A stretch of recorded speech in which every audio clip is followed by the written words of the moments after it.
Perhaps you have heard of Gandhi, remembered as the conscience of India, or Abraham Lincoln, honored as the conscience of America. But there was another name less familiar, yet equally powerful, Haile Selassie, the man once called the King of Kings. For more than 4 decades, he ruled Ethiopia, the last great African empire, and became a symbol of freedom for an entire continent. To some, he was a visionary reformer and divine messenger. To others, a stubborn monarch who could not escape the weight of his own crown. His life rose from prophecy and ended in silence, behind locked doors and whispered rumors. Tonight, we follow the journey of a man who was worshipped as a god, yet died as a prisoner. So relax, breathe slowly, and let your mind drift as we enter the sleep story, the King of Kings, the tragic and mysterious death of Haile Selassie. In the hills beyond Harar, where dawn mist curls over the ancient walls and prayers echo through the dry air, an old hermit once wandered from village to village, murmuring a prophecy. He spoke of a child not yet born, a boy who would bring Ethiopia glory and then ruin. He will build with his own hands, the hermit whispered, and one day he will destroy all that he has built. The people listened in fear, for in this land of saints and kings, prophecy was never just a story, it was destiny. Months later, under the bright sun of July 23rd, 1892, a child was born in a modest mud hut near the walled city of Harar. His name was Lige Tafari Makonnen, Lige meaning child of, and Tafari meaning one who is respected. His father, Ras Makonnen, governor of Harar and cousin to Emperor Menelik II, was already a national hero. He had fought beside the emperor in the legendary Battle of Adwa, where Ethiopia defeated the Italian army and remained one of the only African nations never to be colonized. That victory made Ras Makonnen a symbol of courage and pride, but it could not shield him from sorrow. His wife had lost child after child, and hope had withered in their home. When the hermit arrived with his strange prophecy, Makonnen listened in silence. He did not ask for meaning, only prayed that this child would live. The boy grew between 2 worlds. In the courtyard of his father's home, he bowed before white-robed priests, listened to the deep chants of the Ethiopian Orthodox Church, and learned to cross himself in the name of the Holy Trinity.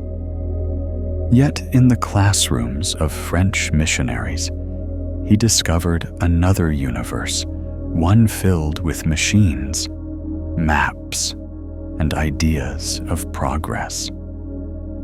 While other children chased goats through the dust, Tafari pored over foreign books, his thin fingers tracing the shapes of unfamiliar letters, small and serious.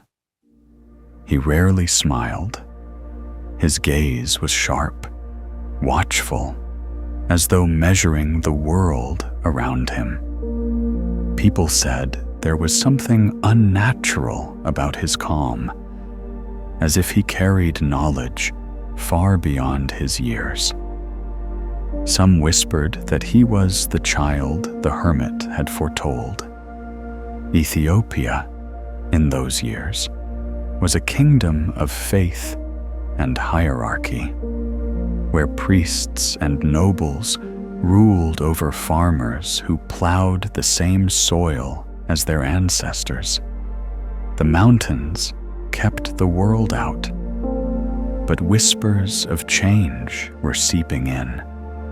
Europe's empires were carving Africa apart, but Ethiopia, ancient, proud, and defiant, stood alone, claiming descent from King Solomon and the Queen of Sheba. Tafari's family traced that sacred bloodline. According to the Kebra Nagast, the Queen of Sheba had journeyed to Jerusalem, met King Solomon, and bore him a son named Menelik, the first emperor of Ethiopia. That story was not mere legend. It was the foundation of Ethiopian royalty. Every ruler since had been called Lion of Judah, the living proof that heaven's promise still flowed in their veins. When Ras Makanen died, Tafari was still a boy, but his composure unsettled those around him. At the funeral, he stood motionless as priests chanted their prayers. The wind caught his cloak and made it flutter like a black banner. The Emperor, Menelik II, watched him quietly and later brought the boy to court in Addis Ababa. There, in the growing capital, Tafari began to understand power. He learned the ways of diplomacy, the subtleties of speech, the art of silence. Ethiopia's ancient traditions fascinated him, but its stagnation frightened him. The roads were few, the schools fewer, and the nobility clung to the past like a shield. Each night, from his window, he gazed toward the distant hills and imagined a new Ethiopia, a land of learning and progress, of justice guided by faith, but open to reason. His teachers said his mind moved too quickly for his age. His rivals called him ambitious, even dangerous. But all agreed the boy had the patience of a priest and the will of a king. As the years passed, he grew into that prophecy, neither fully saint nor ruler, caught between heaven and history.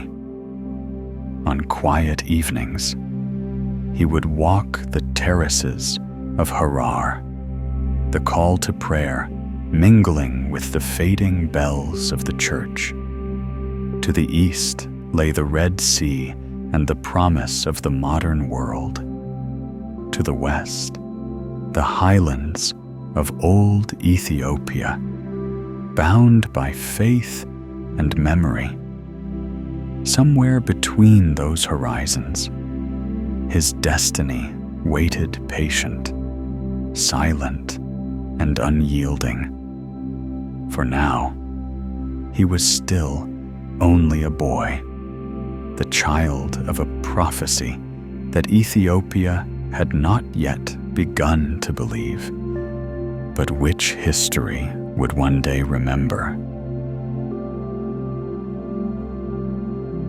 When Emperor Menelik II took his final breath in December 1913, the sun over Addis Ababa seemed to dim. The empire he had built strong, proud, and fiercely independent suddenly trembled on uncertain ground. His chosen heir, the young Liege Iyasu, was barely a man, reckless and impatient, with a heart drawn more to the pleasures of the court than to the burden of the crown. Yet in that moment of transition, Ethiopia needed not youth, but wisdom. And wisdom, it seemed, lay in the quiet eyes of Ras Tafari Makonnen. Liege Iyasu's reign began in confusion. Though Menelik's body was cold, his death was kept secret for 3 long years. In the silence of denial, rumors began to grow like weeds.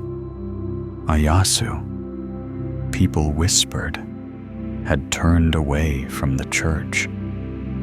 He was seen wearing a turban instead of the imperial crown, breaking bread with Muslim clerics, and speaking of alliances with Arabia.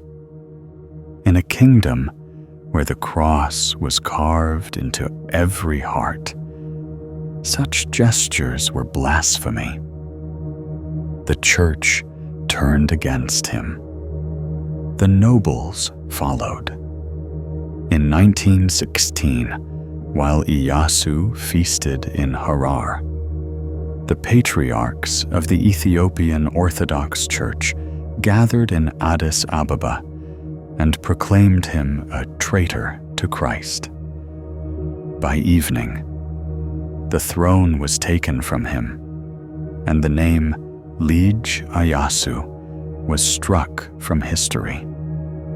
He fled into the desert, hunted like a ghost, and would spend the rest of his life in exile and chains. In his place, the crown was offered to a woman, Menelik's daughter, Zewditu. But in a country bound by the weight of patriarchal tradition, few believed a woman could rule alone. And so they appointed a regent to guide her hand and steady her reign, Ras Tafari Makonnen. He was barely in his 20s, yet his calm presence filled every hall of the palace. Where others saw a fragile kingdom, Tafari saw a nation waiting to awaken. The old empire was bound by feudal chains. Landlords ruled like kings. Roads were few, schools even fewer. Ethiopia had survived the Europeans, but it had not yet entered the modern world. So the young regent began to build. He spoke softly, but moved decisively. Under his orders, new schools rose in Addis Ababa and Harar, where children learned not just scripture, but arithmetic, languages, and the laws of other nations. He invited European advisors to teach modern administration and began replacing noble titles with government positions earned by merit. Many called him arrogant, too eager to imitate the West. But others saw a visionary shaping Ethiopia's destiny. In 1923, against the objections of colonial powers who saw Africa as their domain, Ethiopia joined the League of Nations, a symbolic triumph for a black nation that had resisted conquest. For the first time, Ethiopia's flag flew beside those of Britain, France, and Japan. The world began to notice this young regent with sharp features and measured words. Newspapers called him a modern prince in an ancient kingdom. But his reforms stirred the hornet's nest of tradition. The nobles grumbled that he was stripping them of power. The church feared he was moving too fast. Even Empress Zewditu, devout and conservative, grew uneasy watching her regent gather more loyalty than she herself commanded. Ethiopia stood divided between faith and progress, between old power and new ambition. In 1928, the tension finally erupted. Zewditu's conservative allies launched a coup, marching their forces toward Addis Ababa to remove Tafari from power. The young regent, calm as ever, gathered his troops, modernized, disciplined, and equipped with European rifles. The battle was swift and merciless. When the smoke cleared, the rebels were crushed, and Tafari stood victorious. The empress, shaken and isolated, could no longer oppose him. In the same year, she named him Negus, meaning king, a title second only to emperor. For a brief time, Ethiopia had two rulers, a queen by faith and a king by will. But fate had already chosen. In the spring of 1930, Empress Zewditu fell ill and died, some said of grief. Others whispered of poison. With her death, Tafari's ascent was complete. On November 2nd, 1930, beneath the blue skies of Addis Ababa, the young king was crowned Emperor Haile Selassie I, a name meaning might of the Trinity. The coronation was unlike anything Africa had seen. The sound of horns echoed through the mountains as nobles, priests, and foreign envoys filled the capital. Delegations arrived from every corner of the world. Britain, France, Japan, even the Vatican. Inside St. George's Cathedral, Haile Selassie knelt before the altar, the ancient crown of Ethiopia glimmering above him. Priests anointed his forehead with holy oil, the same ritual once reserved for the kings of Israel. As the choir sang, he rose slowly, the golden crown catching the light. Outside, cannon fire thundered across the hills, 21 rounds for the new emperor, the descendant of Solomon and Sheba, the Lion of Judah reborn. The press from Europe called it a spectacle of biblical grandeur. Time magazine featured his image on its cover, naming him the Black King of the 20th century. For Ethiopia, it was the dawn of a new age, the promise of progress wrapped in divine authority. But among the incense and the hymns, a shadow lingered. Some whispered that the hermit's prophecy had come true, that the child born to bring glory had now begun the long road that would one day lead him to ruin. For now, though, Haile Selassie stood radiant, unaware that every step toward greatness would also lead him closer to the tragedy history would never forget. The morning of October 3rd, 1935, broke with the sound of thunder over the northern frontier. But it was not thunder.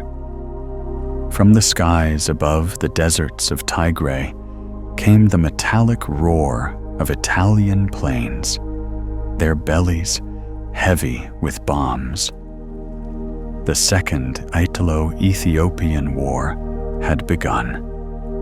Benito Mussolini, the self-proclaimed heir to the Roman Caesars, sought revenge for Italy's humiliation at Adwa 40 years earlier.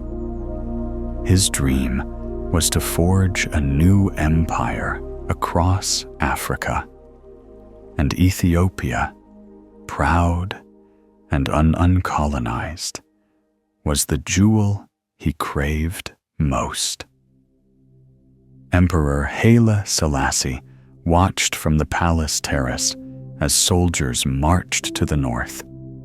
Barefoot men in tattered uniforms, armed with rifles older than their fathers. They carried crosses carved from wood and whispered prayers to the saints of Ethiopia. Against them, Mussolini unleashed tanks, artillery, and poison gas. The world watched and did nothing. The League of Nations, which Haile Selassie had trusted, sent letters of concern, but no armies. From the air, Italian pilots scattered mustard gas over rivers, farms, and villages. The poison burned skin, blinded cattle, and turned fields into graveyards. Entire regiments melted under the chemical rain. It is not war, one foreign correspondent wrote. It is the torture of a nation. But the Ethiopians fought on peasants wielding spears against airplanes, old priests lifting crosses toward the sky as if to ward off hell itself. By May 1936, the imperial army was in ruins. Addis Ababa trembled as refugees poured into the capital, their clothes torn, their eyes hollow. The emperor gathered his ministers in the palace hall. He could stay and die with his people, or leave and speak for them before the world. After a long silence, He rose and said softly, "If I die here, my voice dies with me.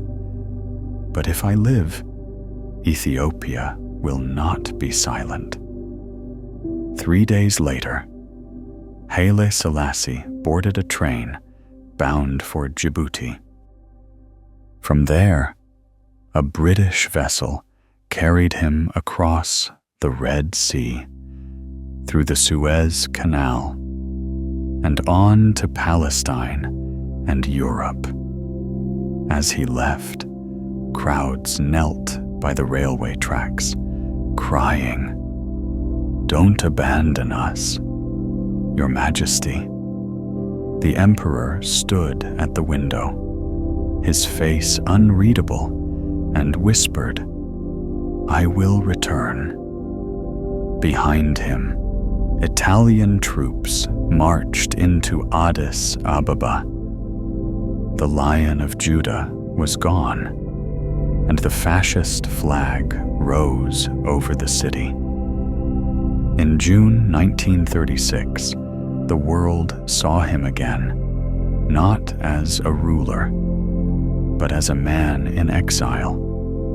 At the League of Nations in Geneva, Haile Selassie stood before the assembly of white faces, small and thin in his dark robes.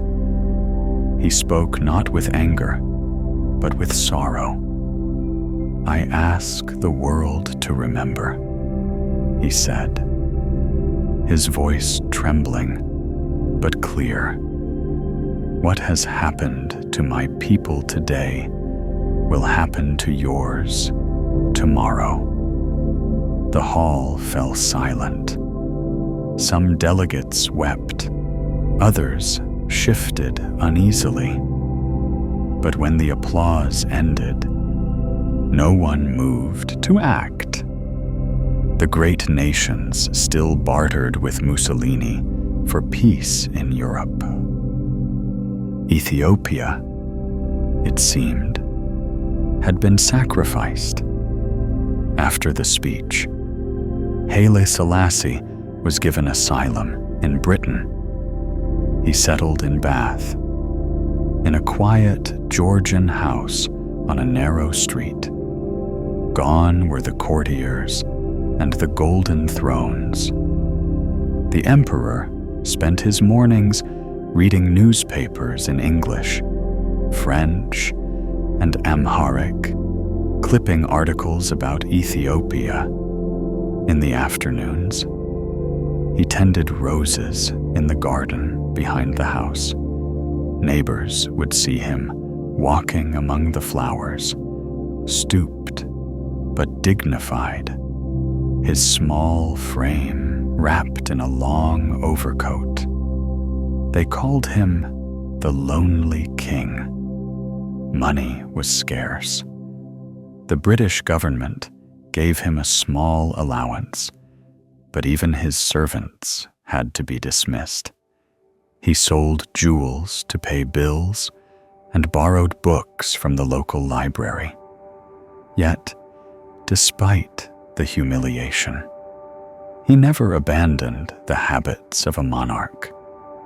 He still rose before dawn for prayer, signed letters as His Imperial Majesty, and insisted that meals be served on silver plates. In his diary, he wrote, "Though my crown is gone, I am still a son of Solomon, far away in the Caribbean. His name was being reborn in Jamaica, where the descendants of enslaved Africans still labored under British rule. A new faith began to take shape. The preacher Marcus Garvey, years earlier, had proclaimed, 'Look to Africa, where a black king shall be crowned, for the day of deliverance is near.' When news of Haile Selassie's coronation reached Kingston in 1930, many saw the prophecy fulfilled.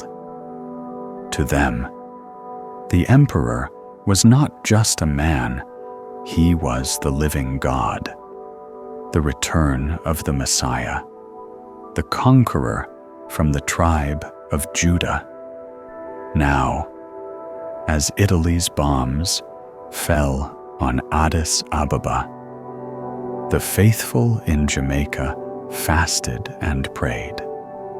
They called him Jah Rastafari, the divine ruler who would redeem his people. Songs and chants spread through the hills, mixing the rhythms of Africa and the cries of exile.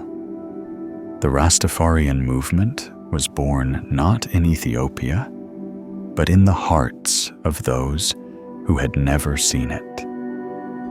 Thus, while Haile Selassie walked alone in the fog of Bath, mourning a kingdom lost, thousands of miles away, his image shone brighter than ever.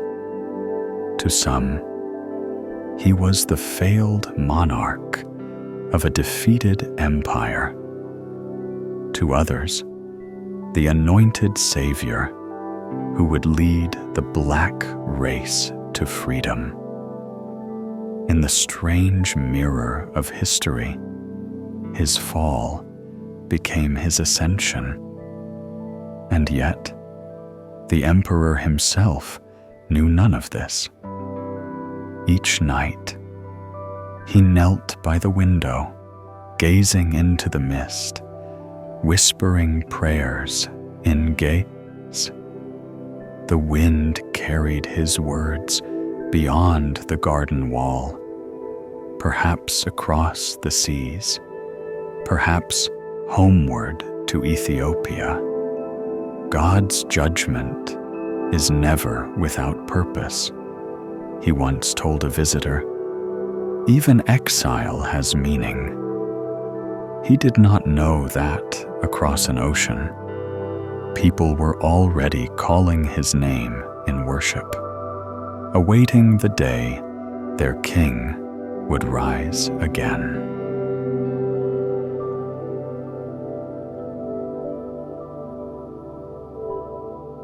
In the winter of 1941, the wind over the Horn of Africa carried a sound Ethiopia had not heard in 5 long years, the thunder of liberation. The Union Jack and the Lion of Judah fluttered side by side as British columns and Ethiopian patriots advanced through the highlands. The Italians, once so confident in their empire, were broken and scattered.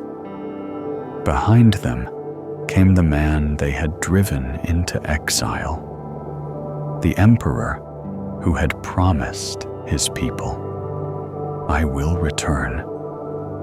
Haile Selassie's convoy moved slowly through the mountain passes, greeted by villagers in torn clothes, waving palm branches. Old men fell to their knees.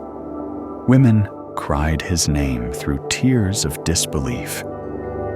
On the morning of May 5th, 1941, exactly 5 years to the day after he had fled Addis Ababa, Haile Selassie rode back into his capital. The streets were choked with people.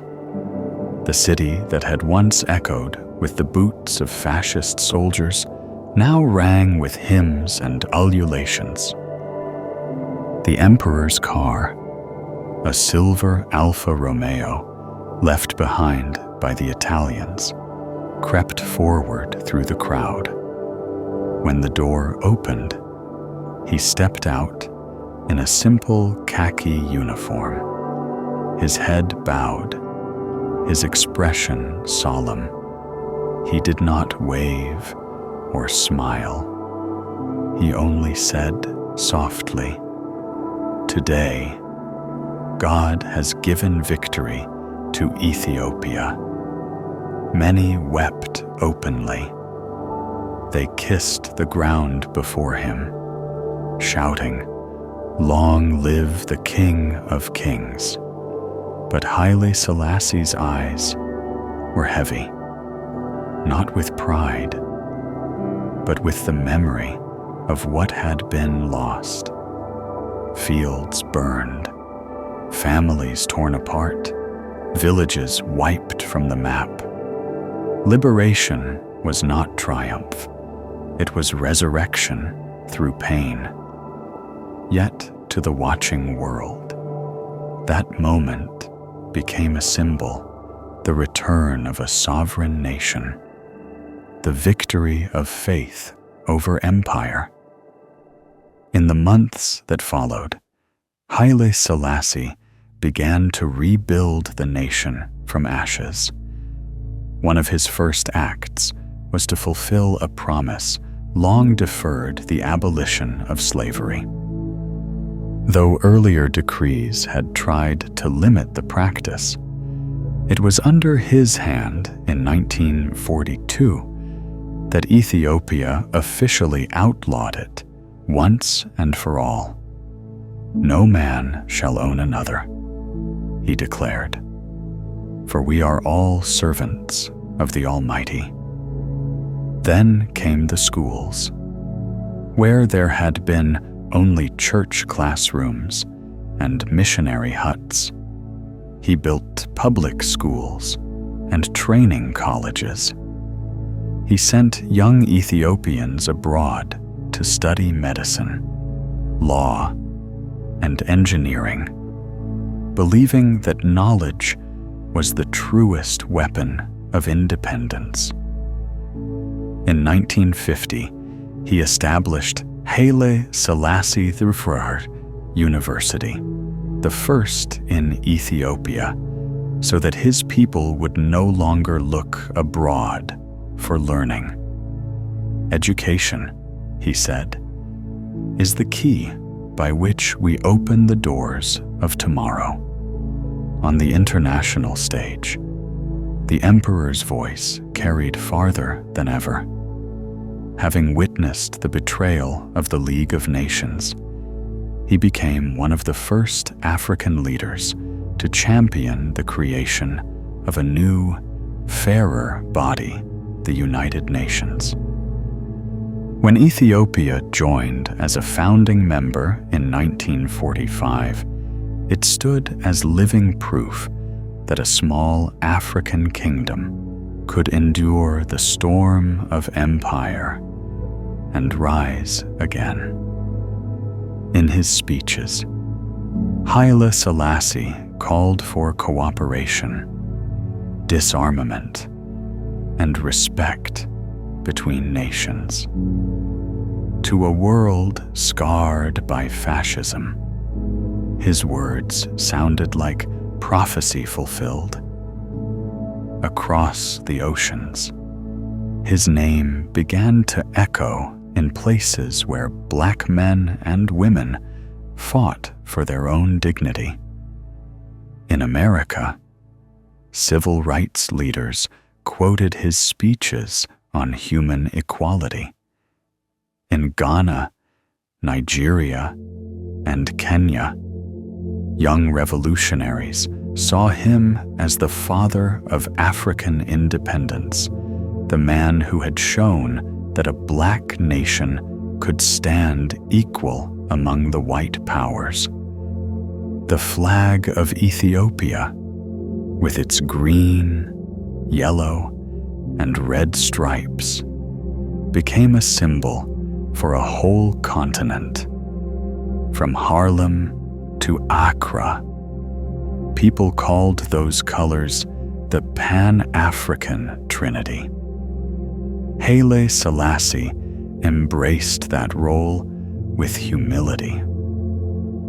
He traveled across Africa and the Middle East, urging unity among newly emerging nations.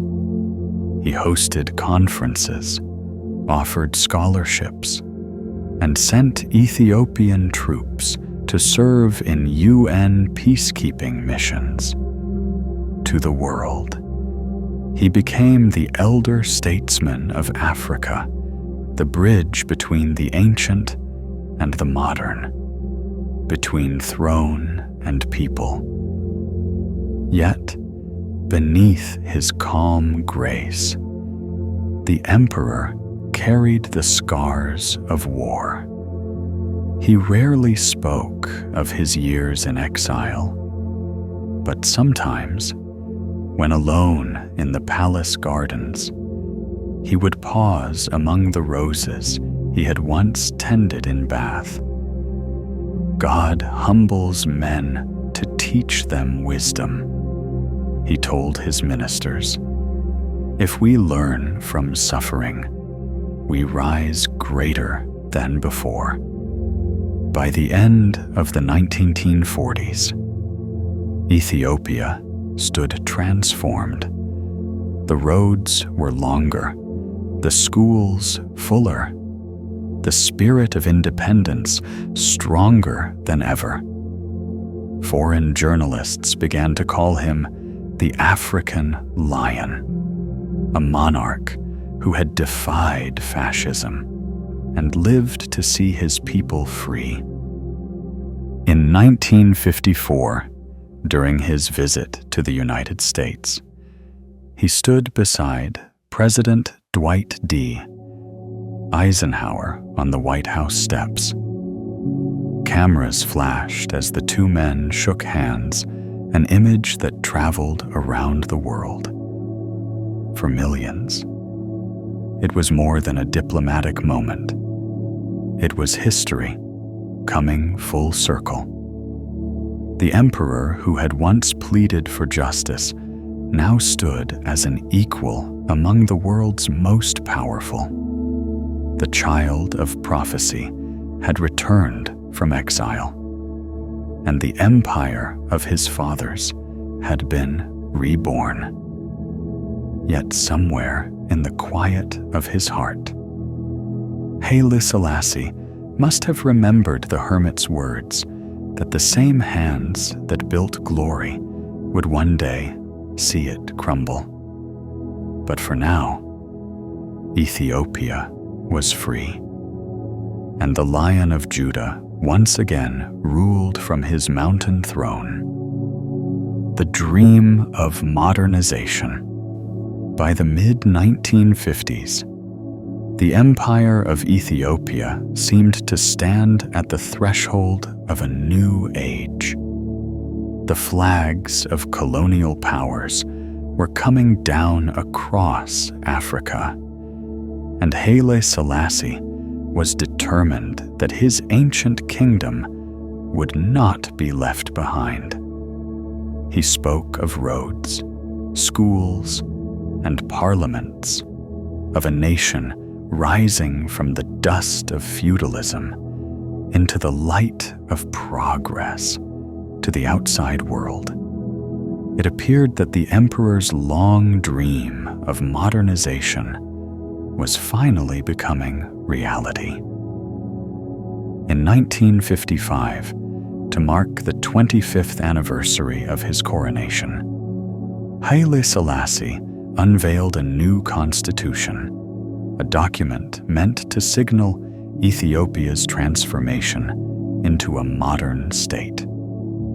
It introduced a bicameral parliament, defined the powers of ministers, and established new civil rights for citizens. Newspapers around the world hailed it as a step toward democracy.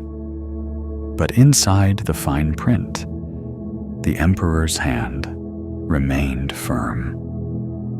The Constitution declared him the elect of God, immune from challenge, his authority absolute. Parliament could advise, but not overrule. Ministers could serve, but only at his pleasure.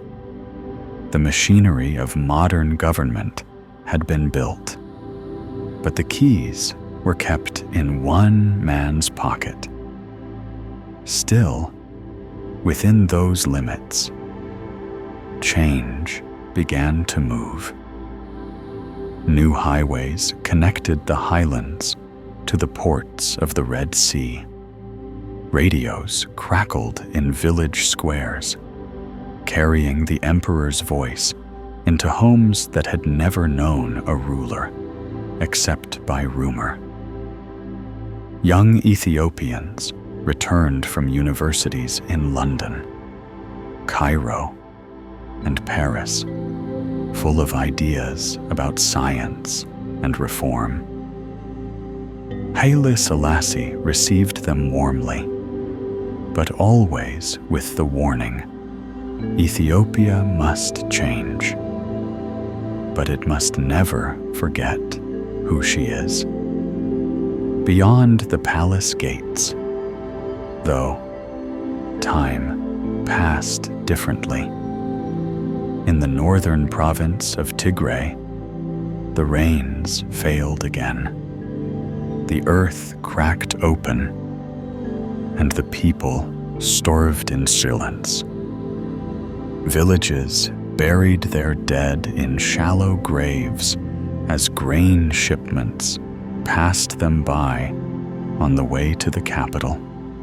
The emperor's officials assured foreign diplomats that the situation is under control. But photographs smuggled out by journalists told another story of children with hollow eyes and mothers cradling air. It was a quiet tragedy, but it began to erode the myth of a benevolent kingdom. While famine stalked the countryside, wealth flooded the capital. Addis Ababa gleamed with new hotels, ministries, and fountains, symbols of a modern empire rising from the African plateau. Nobles dined in European restaurants, their wives dressed in Parisian gowns, while peasants outside the city still plowed fields with wooden tools. The gap between ruler and ruled widened into a canyon. Haile Selassie saw himself as a shepherd guiding his flock through history. But many of his subjects began to whisper that he had become a god who could no longer hear their prayers. "Does he rule by mercy?" one student wrote in a secret pamphlet, "or by fear?" The question echoed in the corridors of the university that bore his name, where a new generation of thinkers debated socialism, equality, and revolution. Some admired the emperor as the father of the nation. Others saw him as the last obstacle to true freedom. Yet, beyond Ethiopia's borders, his prestige only grew. As African nations won independence one by one, their leaders looked to Haile Selassie for guidance. He was the elder among them, the living link between Africa's ancient kingdoms and its modern states.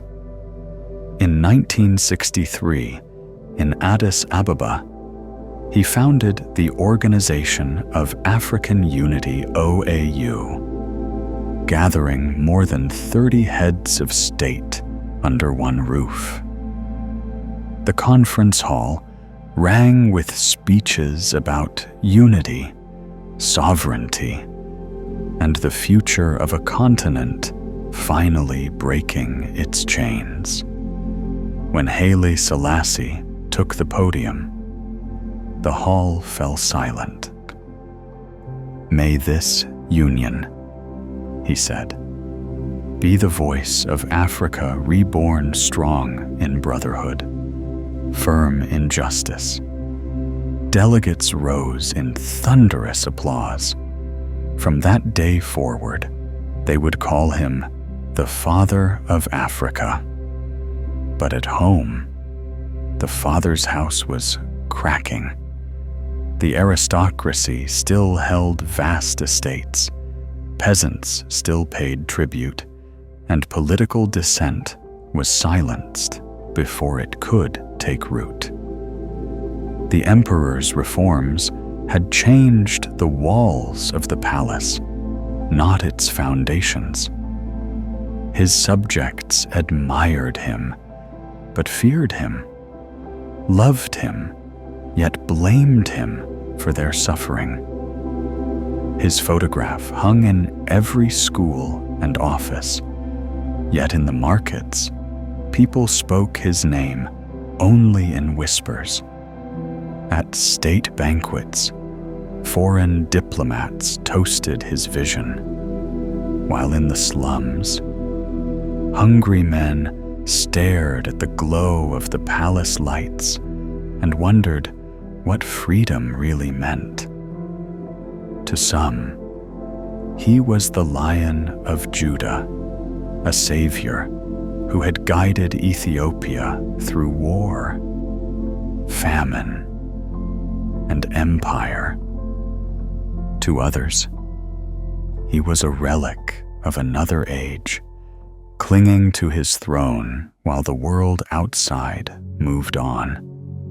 And so, the dream of modernization, like all dreams, carried its shadow. The emperor's Ethiopia was rising, yes, but on uneven ground. As the golden light of progress spread across the land, dark clouds gathered at its edges. Haile Selassie, now gray and weary, could feel the weight of prophecy pressing once more upon his shoulders. The same hands that had lifted the nation toward glory were beginning, unknowingly, to set the stage for its fall. In December 1960, the palace bells of Addis Ababa tolled at an hour they were never meant to ring. While Emperor Haile Selassie was abroad on a state visit to Brazil, his trusted imperial guard, led by brothers Germame and Mengistu Niue, seized the royal compound. Tanks rumbled through the streets, and soldiers took positions before the radio station. Before dawn, a trembling announcer declared that the old emperor was dead and that Ethiopia would now be a constitutional monarchy. For a moment, the city stood still. Then the sound of gunfire shattered the calm. Inside the palace, loyalists refused to surrender. Courtiers and guards fought room to room, bullets ripping through the marble halls once filled with music and prayer. The empress's maid was shot while trying to hide behind the altar. Ministers were dragged from their offices and executed. Blood stained the very steps that had carried generations of kings. But the revolution was short-lived. Within days, loyal regiments surrounded the capital. When Haile Selassie returned from abroad, the coup had already collapsed in chaos.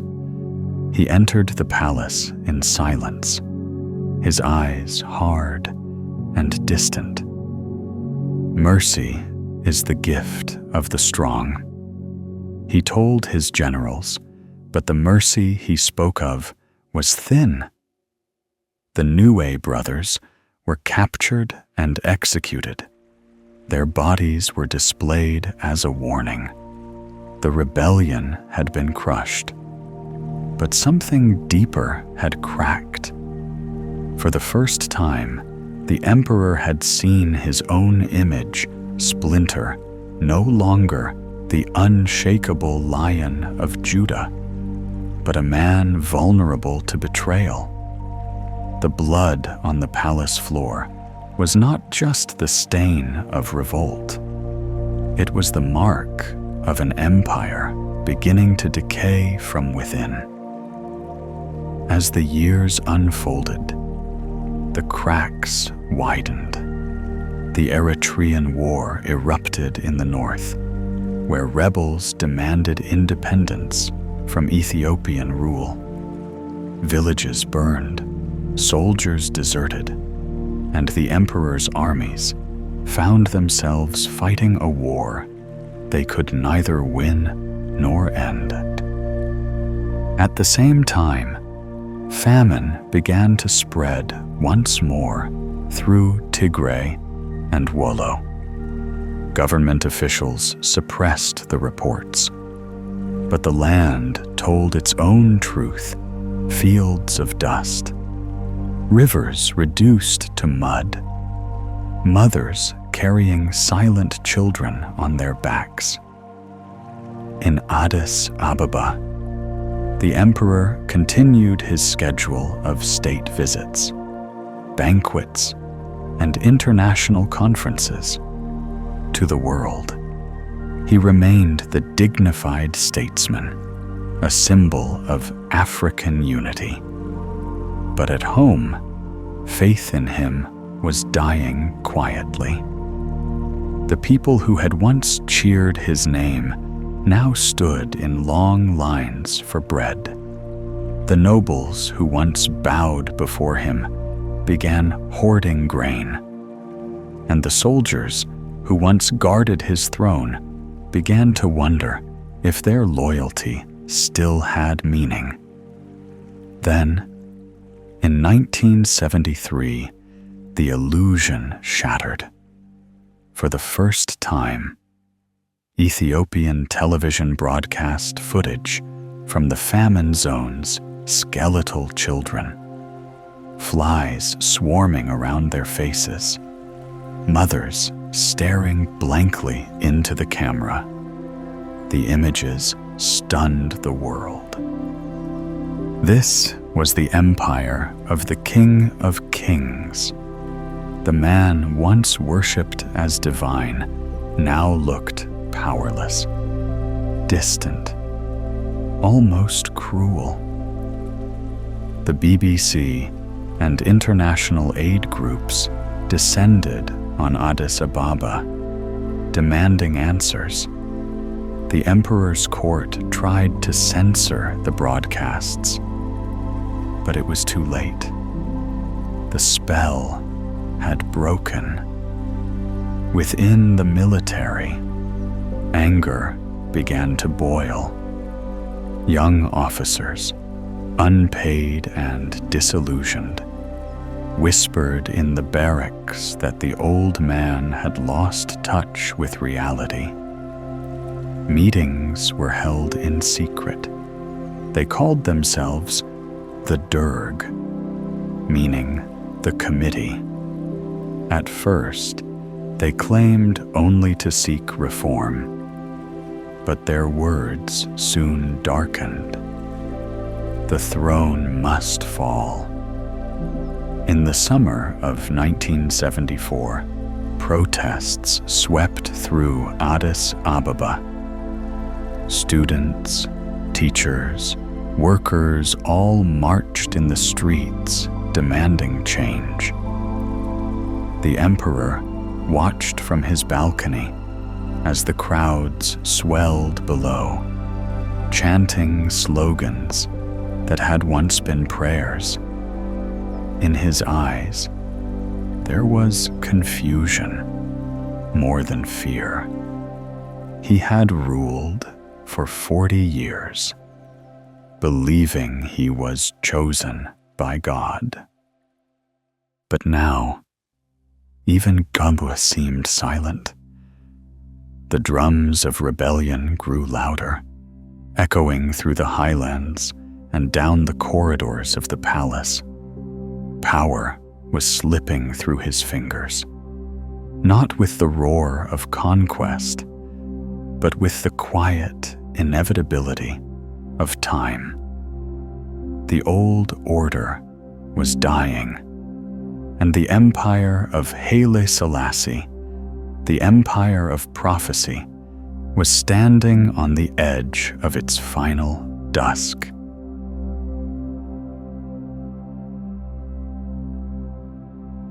The night of September 12th, 1974, came with thunder over Addis Ababa. Lightning split the sky above the Menelik Palace, as if heaven itself were bearing witness to the fall of its last emperor. Inside the gates, the courtyard lights flickered as a convoy of military trucks rolled to a stop. Soldiers stepped out, their boots heavy with rain, their rifles gleaming beneath flashes of lightning. At their head stood a young officer carrying a folded document, the order of arrest, signed by the Derg. The old guards at the gate hesitated, but were quickly overpowered. The palace, that had once been the heart of an empire, was now surrounded by its own army. They entered his chambers near midnight.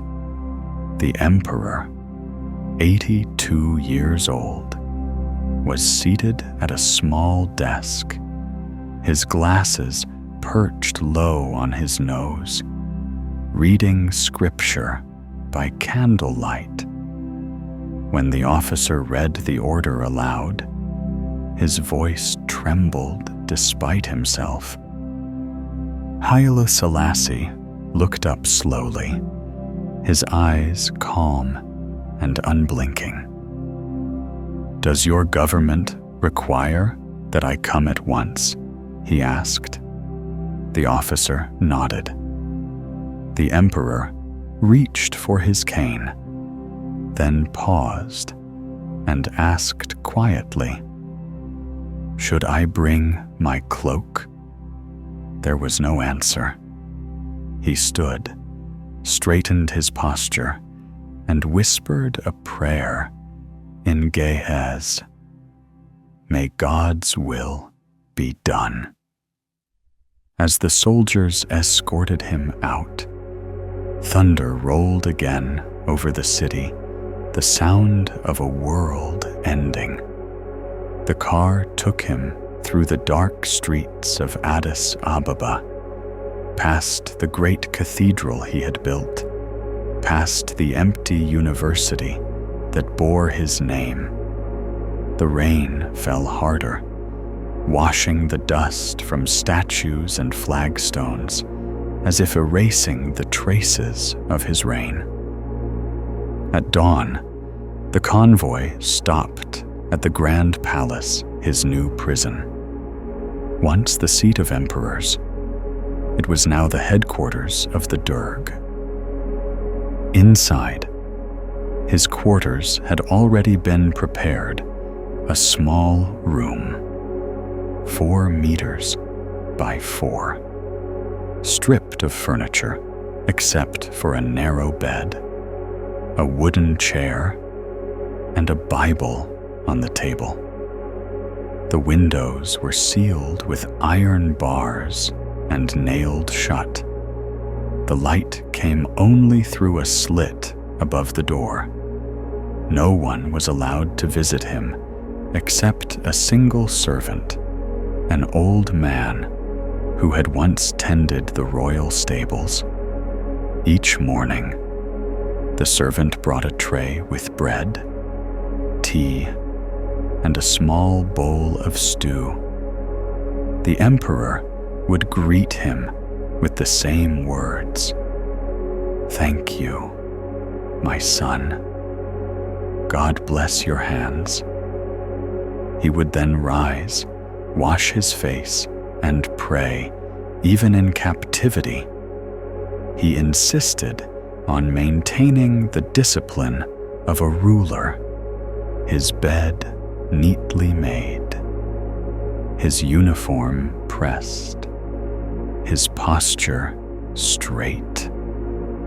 A king, he told his servant once, must remain a king, even in exile. His health began to decline, but his mind stayed sharp. The palace physician, Dr. Azrat Woldice, was allowed to see him once a week. He spoke of the nation. The doctor later recalled, not of himself. He asked if the people had food, if the schools were still open, if the church was safe. Sometimes, in the quiet of the afternoon, the guards would hear him reciting scripture in the ancient tongue of Ge'ez, or softly humming the hymns of the Orthodox Church. To one of the younger guards who dared to speak with him, he said, "Do not hate those who do this to me. The Lord's plan unfolds in ways we cannot see." Outside his cell, the world was changing rapidly. The Derg, led by Mengistu Haile Mariam, was consolidating power with brutal efficiency. Ministers and generals loyal to the old regime were executed. Others vanished into the prisons of Addis Ababa. Portraits of the emperor were torn down from public buildings. The calendar was reset, time itself rewritten. The man once called the elect of God was now officially referred to only as the former ruler.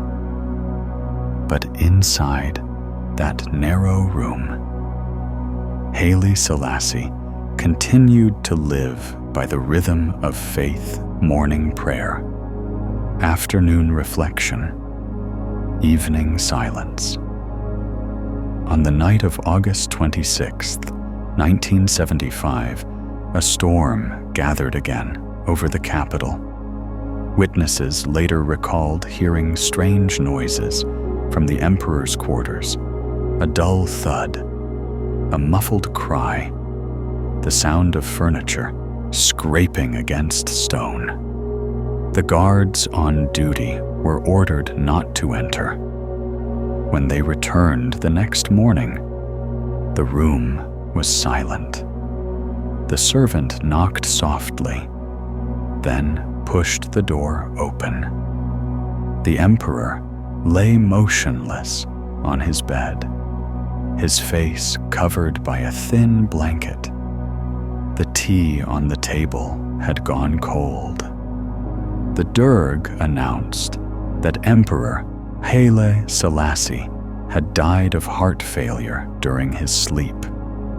A state radio broadcast read the statement twice, in clipped, emotionless tones, but few believed it. Rumors spread that he had been strangled in his bed with a pillow on Mengistu's direct orders. Some said his body bore bruises around the neck. Others whispered that he had been poisoned. No autopsy was ever conducted. The government ordered his burial in secret. His body was taken away before dawn, hidden beneath a false floor in the northern wing of the Grand Palace, the very place where he had once held audiences with foreign kings. For nearly 2 decades, no one knew where he lay. His name was erased from textbooks, his portraits destroyed. But his memory refused to die. Across the sea, in Jamaica, the Rastafarian faithful mourned their living God. They sang hymns for the emperor who had never renounced his faith nor his people. They called his death a martyrdom, a sacrifice in the struggle between Babylon and Zion. Jah lives, they chanted, and his majesty reigns forever. In the ghettos of Kingston, his image appeared in murals and on prayer cloths, the face of a black Christ betrayed by his own children. In 1991, the Derg regime finally fell. Ethiopia, exhausted by civil war and famine, opened its prisons and its secrets.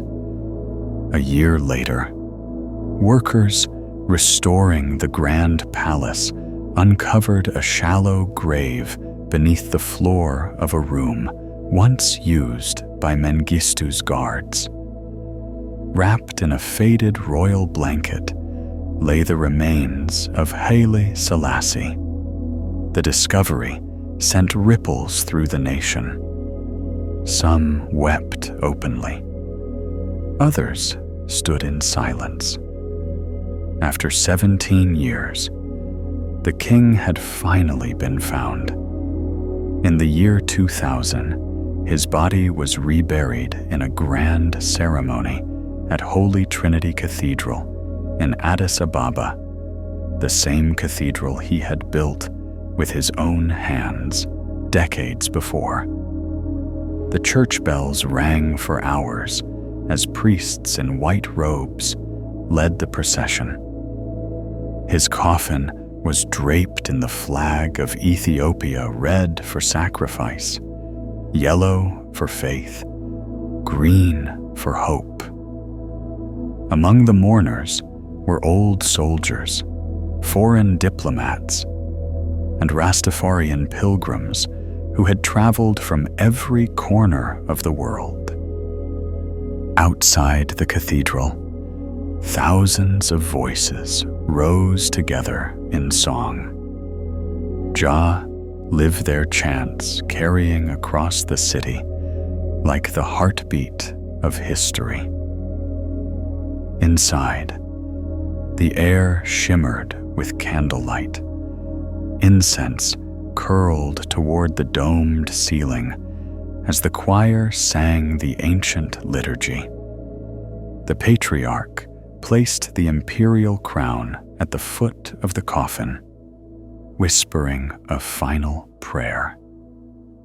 For a moment, the world seemed to pause the emperor's long exile, his fall, his silence, all resolved in a single breath of peace. As the candles flickered, the scene faded into the grainy footage of another time Bob Marley, standing before a roaring crowd, his dreadlocks glistening with sweat, singing war. The lyrics came not from a poet or a prophet, but from Haile Selassie himself, his speech to the United Nations in 1963. Until the philosophy which holds one race superior and another inferior is finally and permanently discredited and abandoned. Everywhere is war. The music swelled. In the rhythm of Marley's voice, the emperor lived again, not as a monarch, not as a god, but as an idea. The King of Kings had fallen, yet his words still marched on through time, carried by drums, by voices, by faith. And so it ended, a king worshipped as divine, dying alone in the dark, but rising again in the hearts of those who believed. His empire was gone, but his legend endured a bridge between heaven and earth, between prophecy and memory. The candles burned low inside Trinity Cathedral, their light trembling like the last breath of a century. But outside, across the ocean, the drums of Jamaica still beat his name, the rhythm of a man who became immortal.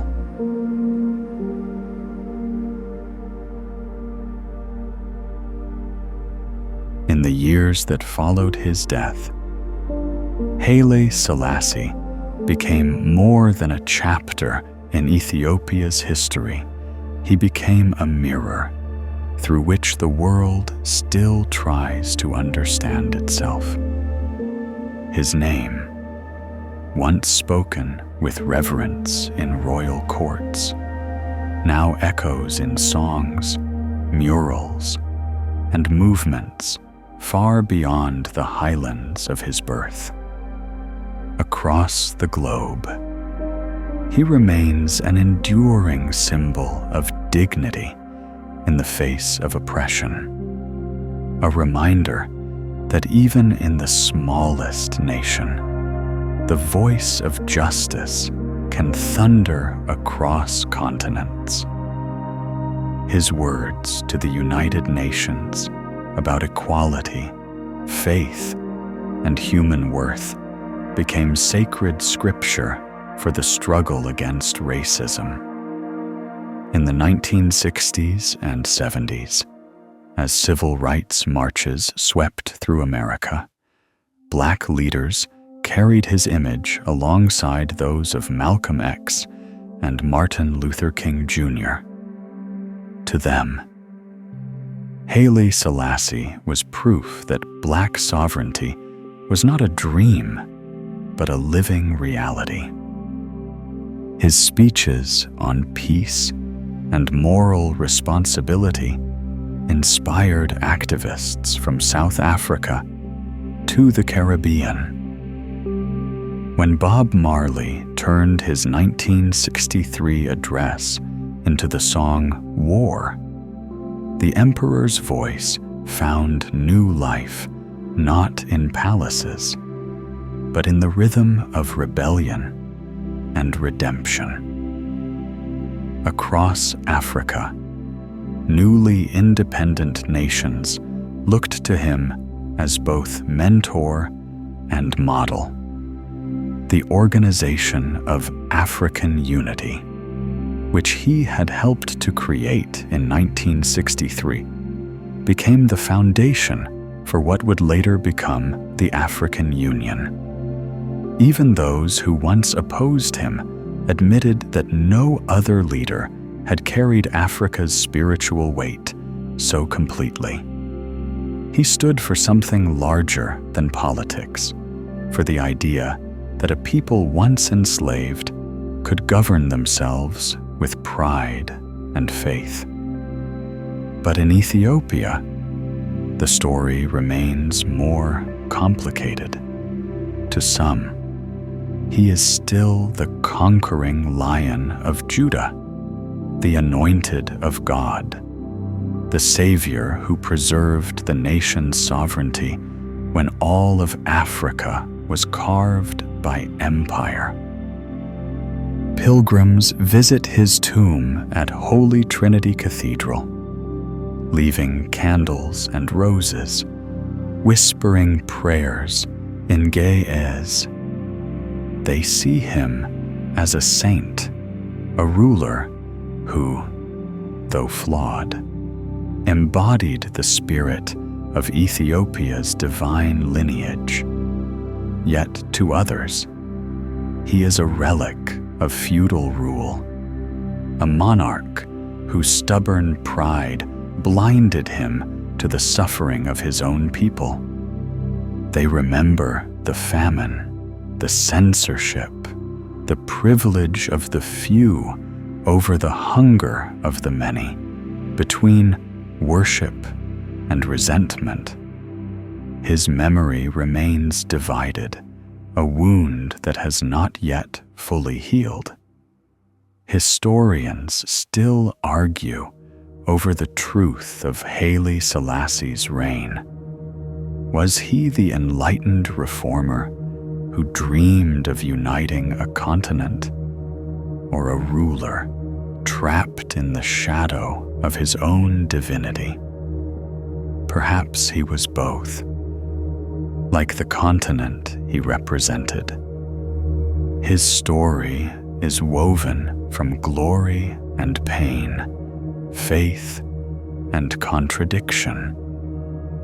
His empire has vanished, but his image endures in the gold icons of Orthodox churches, in the green, yellow, and red flags of Africa's liberation, and in the music that carries his name to every corner of the world. Haile Selassie was not merely a man. He was a reflection of an entire continent, glorious, proud, but scarred by its own history. His life embodied Africa's struggle to reconcile the ancient with the modern, the sacred with the human. Even in death, his question lingers: can power and faith ever coexist without consuming the soul that carries them? And so, as the candles fade and the echoes of history settle, one question remains for us all. Can a man be worshipped as divine and still keep the heart of a human being? If you have traveled with us through his story, through the rise, the exile, the triumph, and the tragedy, we invite you to share your thoughts below. What does Haile Selassie mean to you? Was he a saint, a sovereign, or a man caught between the two? Leave your answer in the comments, and let's keep the conversation alive. Don't forget to like this video, subscribe to History Legends, and ring the bell, because history never truly ends. It only waits for us to remember.